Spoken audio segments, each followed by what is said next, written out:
સ્વાગત છે તો તમારું મારા આજના ન્યૂ સુવિચારમાં. સુવિચાર એટલે એવી વસ્તુ કે જે આપણને સારું શીખવા મળે, અને જો સારું શીખવા મળે તો જ આપણી જિંદગી પણ સારી જાય. અને સારી જિંદગી જીવવા માટે આપણે બધી રીતે પણ સારું રહેવું પડે. એવું નથી કે આપણને બધું આવડતું જ હોય, પણ એવું તો હોઈ શકે જે આપણે કોઈના પાસેથી પણ શીખવા મળે.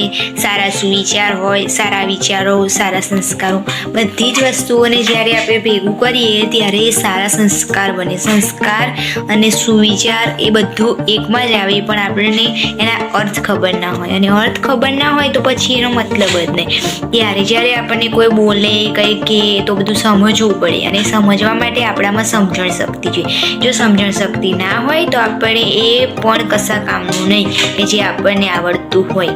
એટલા માટે કહેવામાં આવે છે કે જ્યારે સારા સંસ્કાર, સારા સુવિચારો બધું કહેવામાં આવતું હોય તો આપણે એમાંથી કંઈક શીખવું જોઈએ.